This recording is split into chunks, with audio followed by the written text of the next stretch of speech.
Welcome back to Andersen Acres. We're in the kitchen again today, and today we're making something I don't usually make. We are making gluten-free sugar cookies. I know there's nothing gluten-free so far on my channel. I do a lot of yeast spreads, I do cookies, I do a lot of things, and they are full of gluten. But I have a sister who absolutely cannot have gluten. It's not a fad. It's not her trying to be trendy. She cannot have gluten. It causes her so much pain, so much discomfort. She simply cannot have it. So, it's Christmas this weekend. We're going to her house for Christmas Eve. So what that means is I'm going to bake my traditional sugar cookies, and she's not going to be able to eat one, and it's at her own house. So I'm bringing my dinner buns, and I'm bringing rosemary rolls, and I'm bringing sugar cookies, and she can't eat any of it. So, because she does have that particular dietary restriction, I'm going to make her a batch of gluten-free sugar cookies. It's not a difficult recipe. You just need to make sure you get the right kind of flour. Now, I am using Bob's Red Mill gluten-free 1-to-1 baking flour. Okay? That 1-to-1 means I replace the flour I would normally use with the exact same amount of this flour. You don't have to get Bob's Red Mill. There's a couple of other brands. Robin Hood makes a good one. I like this one just because I'm really familiar with Bob's Red Mill and we've never had a problem whenever we need gluten-free. That's our default brand just because we have never had a problem with it. So that's the flour we're going to be using. All of the other ingredients stay the same because none of the other ingredients have any gluten in them. So all you have to do is replace the flour. So this recipe is adapted a little bit simply because it is gluten-free. It has a little bit more egg, a little bit less vanilla than my standard cookie recipe. And I don't make as much of it. I make a much smaller batch, mostly because it's only her eating them. And I don't need a big batch of them then. I am going to make also my traditional sugar cookies, which you already saw that video if you watch all of my videos. So I'm bringing both. These ones are for her so that she has something to eat on Christmas. So let's get started. First, we're going to start with half a cup of butter or margarine. It doesn't really matter which one. I typically use butter, but you can use margarine absolutely. We're going to take our electric beater, and I'll turn the volume down whenever the beater's running because it's noisy. But you just want to cream up that butter. Before you add anything to it, you want to cream up that butter. So let's do that.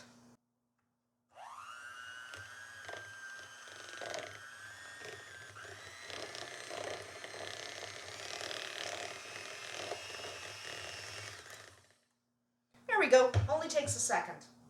So then we want to add half a cup of sugar. Because we're doing gluten-free, you want to make sure that all of your tools and utensils have been previously washed and not touched anything with gluten. So I've washed everything. I've washed everything in the dishwasher, including my silicone baking mat, which is hanging up to dry right now, just to make sure we don't have any contamination. So that's half a cup of just white sugar. Beat it all together till it's nice and creamy.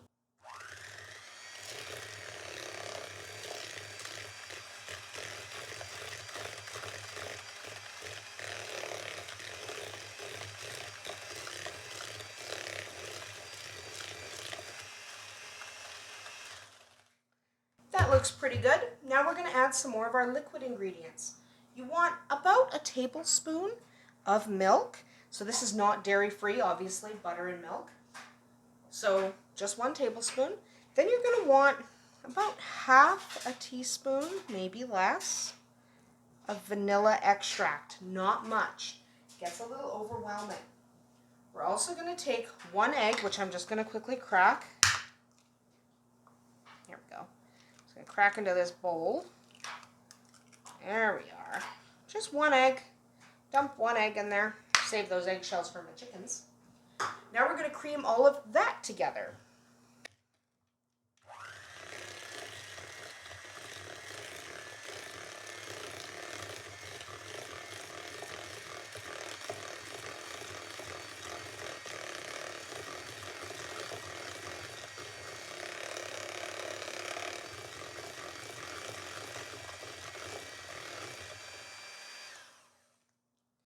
There we go. We're just going to spin this again to get all of this residue off.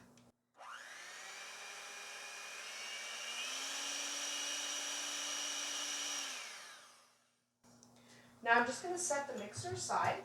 I don't need it now. I really don't use mixers all that much. I often just do it with my hands. So from here we're going to use a wooden spoon, and then we're going to switch to our hands. Okay, so the wooden spoon I'm just going to use to make sure everything's off the bottom. Everything's been pretty well incorporated. Yeah, that actually looks really nice. So now what we're going to do is we're going to add 1.5 cups of, again, our gluten-free flour. That's what we need. We need our gluten-free. And don't play games. If someone can't have gluten, don't trick them and say that it is not gluten. Don't do that. Okay? My sister suffered enough from people messing around with her diet. So please, if somebody tells you they can't have gluten, just go with it. Be honest with what's in your cookies. You don't have to make gluten-free, but be honest. Don't tell them it's gluten-free and it turns out to not be. Okay.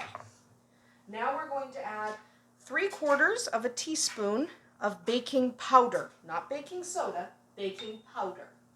And we are going to add just 1/4 teaspoon of salt. Please don't skip the salt. That's the dryer. Sorry. But don't skip your salt. You want to make sure your salt is in here because it doesn't make your cookies salty, but it does unify the flavors. And especially when you're doing a gluten-free cookie, you do need those flavors to elevate just a little bit. Otherwise, your cookie's going to be kind of flat and dull. So make sure you add that. Okay. When it looks about like this, we're going to start using our hands. So we're just going to fling it a little bit. That's fun. So just going to get rid of that. And we're just going to get in here with our hands. We're going to start squishing it. It should be a fairly soft dough. Try rolling up my sleeve. How about that? So nice and soft. That's also the dryer. Ignore the dryer. So we're just going to use our hands to manipulate it, to incorporate it, to turn it. You don't want to overmix. Gluten-free cookies and everything else can get really tough if you mix them too much. So we just want a stiff dough to form, a dough that we will be able to roll out. Now we are going to stick this in the fridge when we're done. We're going to cover it and put it in the fridge for 30 minutes, at least 30 minutes, up to an hour or even overnight if you had to. You don't want to use this just like this. Like, look at how loose that is. Even though we're going to mix it up a little bit more and it's going to get stiffer, it does need that half hour in the fridge to firm up. Okay, otherwise, like this is way too loose. You need it in the fridge for at least a half hour. Scrape your dough along the sides.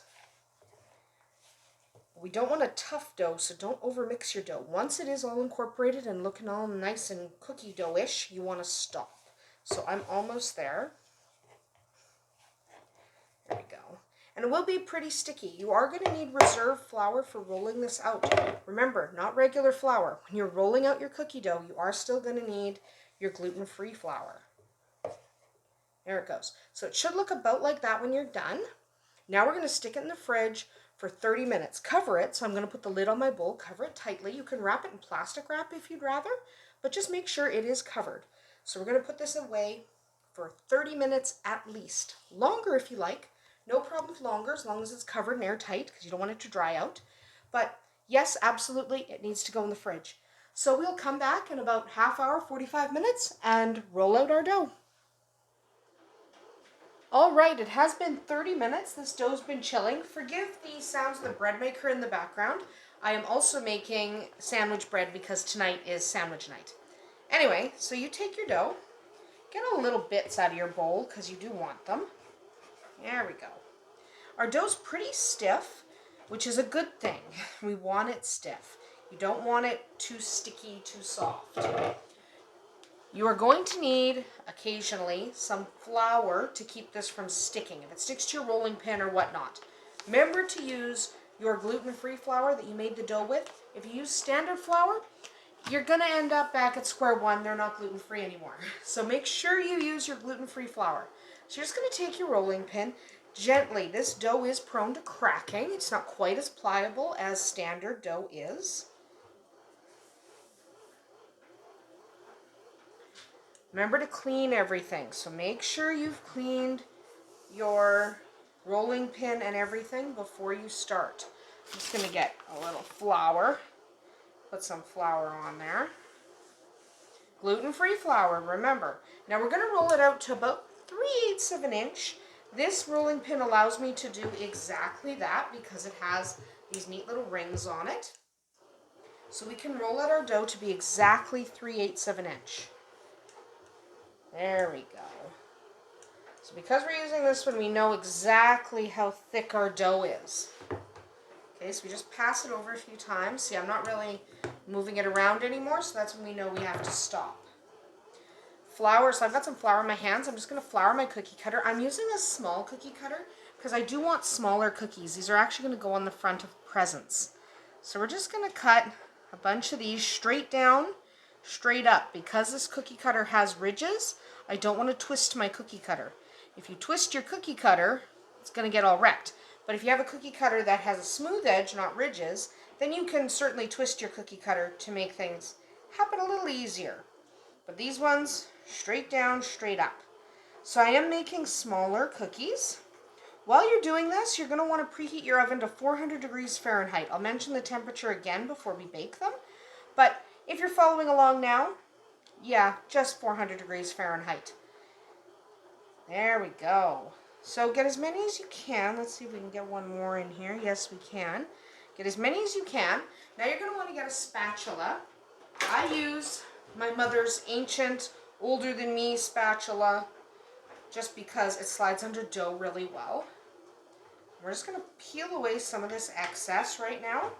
Now we have to have a way of marking that these are gluten-free cookies so they don't get mixed up with my full gluten cookies because I'm going to have both.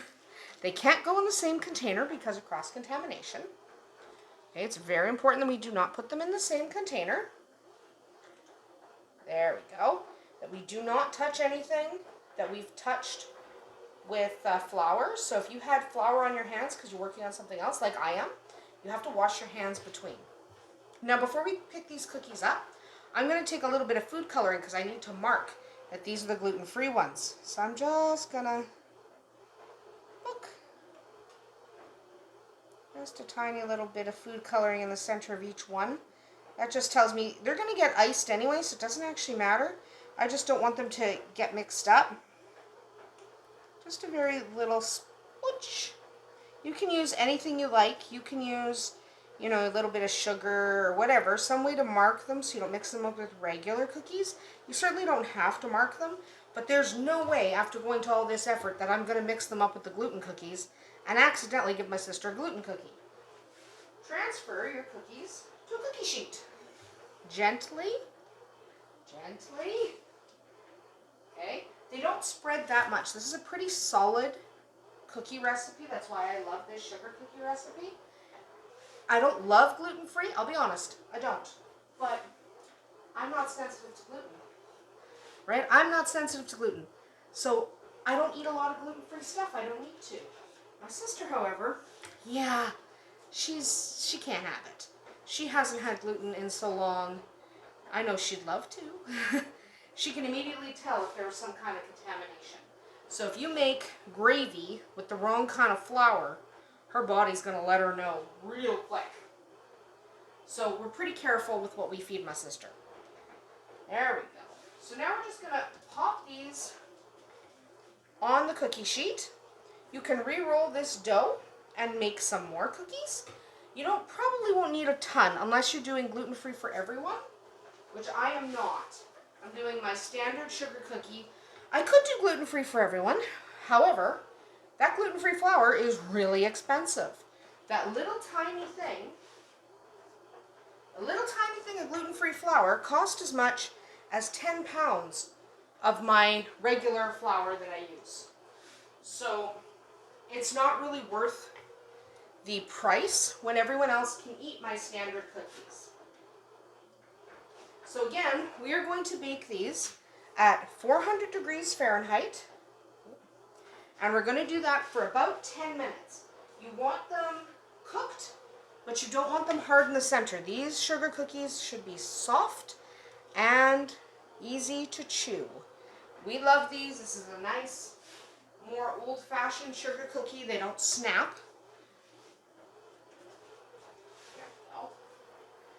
There we go. So now we're just going to bake these for 10 minutes at 400 degrees Fahrenheit. Remember to mark them somehow if you're going to have more than one type of cookie that looks the same, just so you don't accidentally mix them up. We'll come back and see how they look when we're done. And there you have it. gluten-free sugar cookies. You can see that the blue food coloring very clearly marks that these are my gluten-free ones. This way I won't accidentally feed them to my sister. Sorry, I won't accidentally feed the regular sugar cookies to my sister. Now, I know the blue food coloring doesn't look that appetizing, but we're going to ice these, and you won't even see it. We're going to flood them probably tomorrow. They have to cool completely before we do that. Now, one thing to note with gluten-free is these will be a little bit drier than your standard sugar cookie. Again, that's why we're going to ice them. They'll taste delicious. They do taste delicious. They're just a little bit drier. That's normal with gluten-free baked items. That's just the way it is. But they are really good, and my sister really appreciates the extra effort we go to around here just to make sure she's got something to eat at the holidays. So come back tomorrow, and hopefully we will be icing some of these, either these ones or the standard sugar cookies, just so that you can see how wonderful they look and how much fun it can be to make them. Remember to be accommodating this holiday season. If you have someone with dietary restrictions, do what you can to work around that. Not for every single dish, but it's nice if they can be accommodated at least a little. See you tomorrow.